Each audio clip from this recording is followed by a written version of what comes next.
ရပြီးတမိုင်းပါပျောက်ကွယ်သွားတဲ့ဒီတက္ကသိုလ်က21ရာစုနောက်ပိုင်းမှာပြန်လည်နိုးထလာမယ်လို့ဘယ်သူမှထင်ခဲ့မှာမဟုတ်ပါဘူး။ဒါပေမဲ့ဒီနေ့မှာတော့အဲ့ဒီမီးလောင်သွားတဲ့ပြပုံထဲကနေပြီးတော့ကဘာကိုအံ့ဩရတဲ့အထက်ခင်မီကျောင်းဝင်းကြီးအဖြစ်ပြန်လည်ထွက်ပေါ်လာပါတယ်။ဒီတက္ကသိုလ်ကဗုဒ္ဓစာပေတွေကိုသင်ကြားပေးနေတဲ့ဘီဟာပြည်နယ်ရာဇဂိမ်းမြို့မှာရှိတဲ့နာလန္ဒတက္ကသိုလ်အသစ်ပဲဖြစ်ပါတယ်။မြေဧက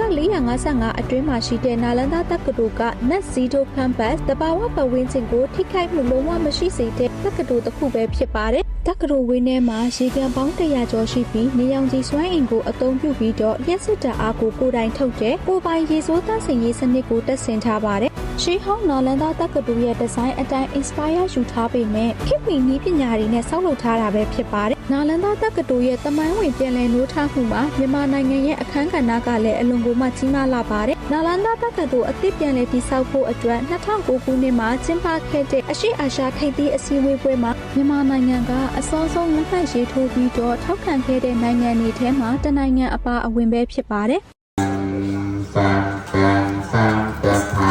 လေသုပတံထေတံကာရိရကတိယသောမဟာပုထံပုထ္ထរូបੰសកលੰសតិខ្ញុំសូមថ្វាយបង្គំពុទ្ធ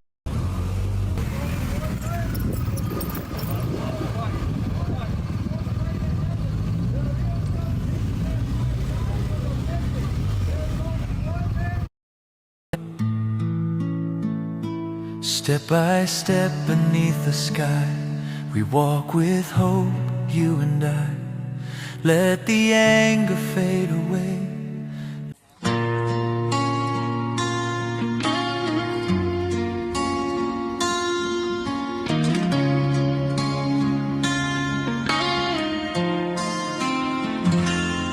มื่อมีปัญญารู้เห็นโทษในอริยสัจจึงได้รู้ว่าต้นเหตุทุกนั้นมาจากไหนมันอยู่กับเราที่ตรงนี้ไม่ไกลไม่ไกลมันอยู่ในใจที่เคยหลงผิดมาอย่างยาวนานกิเลสตัณหาชักพาให้เรานั้นหลงติดโอ้ชีวิตอวิชชาชักพาให้ไม่รู้สงสารทุกคนที่เวียนวนดิ้นรนอยู่အခုအမေရိကန်နော်မြန်မာနိုင်ငံကဗုဒ္ဓနိုင်ငံဖြစ်ပေမဲ့လည်းဥပဒေမကောင်းဘူးပေါ့နော်ဥပဒေကရိုင်းတယ်လူနဲ့ကျင့်နိုင်တဲ့ဥပဒေပေါ့နော်ဥပမာကချင်ပြည်နယ်မှာထားလိုက်ပါတော့ကချင်ပြည်နယ်မှာခရီးချင်းပြည်နယ်မှာလူမျိုးတွေလေခရီးတွေများနေထိုင်တဲ့ဒီတဥမာဗုဒ္ဓဘာသာကလင်းငါအိလောက်ရှိပါတော့သူတို့ယုံကြည်လာတဲ့ဘာသာပဲလူချင်းကြတယ်တွားပြီးတော့နေတယ်ဘုန်းကြီးတွေဖိတ်လာတယ်ဆိုတော့ဒီသူတို့ဖြစ်အစစ်အသားမရှိတဲ့ပုံကိုယ်တွေပေါ့နော်ခရီးအောင်မပြောဘူးဒါပေမဲ့အစစ်အသားမရှိတဲ့ပုံကိုယ်တွေကမောင်းထုတ်တယ်ဘာဘုန်းကြီးလဲဒီလိုလင်းညာလေးဒါဘုန်းကြီးနေရာမှာဟုတ်ပါလိမ့်ငယ်လို့ဆဲဆူပြီးတော့မောင်းထုတ်တယ်တွေ့တယ်ကျွန်တော် Facebook မှာများတွေ့ပါတယ်အဲ့ဒါကြီးကနောက်ပြီးတော့ဗုဒ္ဓကိုလည်း